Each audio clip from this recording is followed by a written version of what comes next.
আসসালামু আলাইকুম। সবাই কেমন আছেন? আপুরা ভাইয়েরা সবাই তো আমার প্রতি কি আমার প্রতি রাগ। আমি সত্য কথা কেন কইতে গেলাম, এই তো আলহামদুলিল্লাহ আমরা সবাই ভালো আছি। তোমরা সবাই কেমন আছো? কিন্তু আজকের একটা রিকোয়েস্ট, আমার ভিডিওটা তোমরা কোন কোন জেলা দিয়ে দেখতে আসো একটু কমেন্ট করে জানাবা। আর আমি দুমুখী, অনেকজন অনেক কথা বলছো, ঠিক আছে, কিন্তু বর্তমানে যুগে ভাই আমি গ্রামের মানুষ, অত কিছু বুঝি না। এখন সত্য কথা বলছি, এই জন্য এখন আমি তোমার কাছে, কিন্তু আমার খুব কষ্ট লাগছে, কারণ আকি আপুর বাবা একজন খুব সম্মানীয় ব্যক্তি, সে নবীর সব কিছু চলাফেরা করে।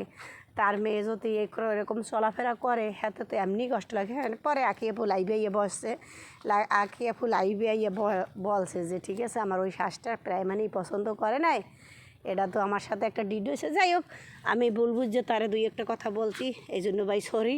কারণ বর্তমানে যুগে সব যুগ হিসাবে মিলাইয়ে চলতে হইবে, এটাই প্রকৃতির নিয়ম।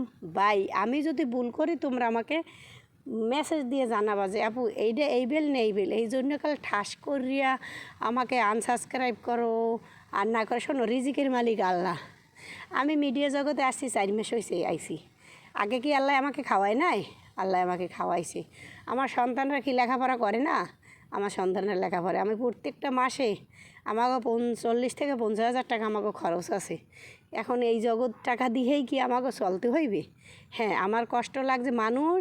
একটা মানুষ ভুল পথে চললে তাকে সংশোধন করতে হয়। যদি সত্য কথা বলে যদি তার বিপরীত হইয়া যায়, যদি তোমাদের কাছে যদি এটা খারাপ হয়, তাই বাই সরি, এই ধরনের কথা আর বলবো না। কারণ যে যার মতো যে পাপ করবে সে ভুগবে, পাপে বাপেরে ছাড়বে না। আল্লাহ বলছে কি সত্যপথে থাকো, ভালো কথা প্রচার করা সদ্গার সমতুল্য, ভালো কথা প্রচার করা সদ্গার সমতুল্য। এখন আমি ভুল হয়েছে, পরে আজকে আমি আকি আপু লাইভে আইয়ে দেখছি, আকি আপু বলছে যেটা আমার ভুল হয়েছে, এ ধরনের শ্বাসটা আমার ভুল হয়েছে। যাই হোক, এপার তার মানুষের কিছু থাকে না। এখন আমি তোমাদের কাছে বলি, আকি আপু বলছে, আমিও বলছি, হ্যাঁ আমার পছন্দ হয় নাই, আমি এই জন্য বলছি। তোমাকেও পছন্দ হয়েছে মানুষ, এই জন্য যে আমরা যে টাকার বিনিময়ে যে এত কিছু। শোনো, আল্লাহ বলছে কি, যেখানে যে প্রতিষ্ঠানে নামাজ হইবে না, নামাজ পড়তে কষ্ট হইবে, বাদ হইবে, সেই প্রতিষ্ঠানে চাকরি করতেও মানা করছে, রিজিক সে ব্যবস্থা করে দেবে। এখন এই কথাগুলো তো তোমাদের কারো ভালো লাগবে না। হ্যাঁ, এই জন্য বলছো কি আমি তিশার পক্ষে চলে গেছি, তিশা আমারে টাকা দিছে না, তিশা আমি কোনো সময় তিশার বিপক্ষে ছিলাম না, আখিরও বিপক্ষে ছিলাম না, আমি তিশারও বিপক্ষে ছিলাম না। এইটা আমি কারো বিপক্ষে, যেটা সত্য সেইটাই আমি তুলে ধরছি, ঠিক আছে, যেটা সত্য সেইটাই আমি তুলে ধরছি। এই জন্য তোমাদের কেরো কাছে ভালো লাগছে, কেরো কাছে খারাপ লাগছে। যাই হোক, এই বিনিময়ে যদি আমার কিছু হইয়ে থাকে, যাই হোক, এই জন্য আমি সরি।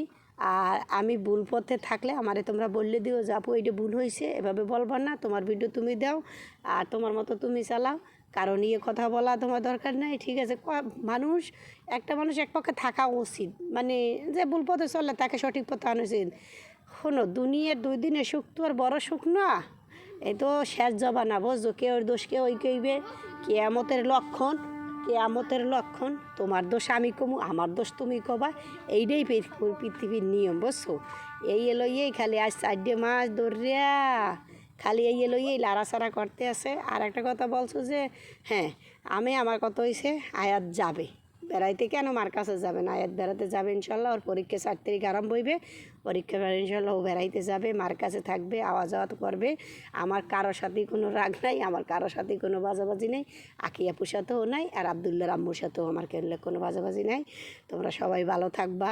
আমার ভুল হইলে আমাকে তোমরা ক্ষমা চোখে দেখো। আমার, হ্যাঁ, এটা আকি আপু নিজেই স্বীকার করছে যে কিছু কিছু মানুষের আমার এই শ্বাসটা পছন্দ হয় না। এই জন্য আমিও বলছি যে হয় আমার কেন, আকি আপুর আব্বু 5 ওয়াক্ত নামাজ পড়ে, সে দাড়ি রাখছে, নবীর টুপি সবসময় পরে, সুন্নতি পোশাক পরে, এগুলো কেন আমরা করবো? সবাই ভালো থাকো। আল্লাহ।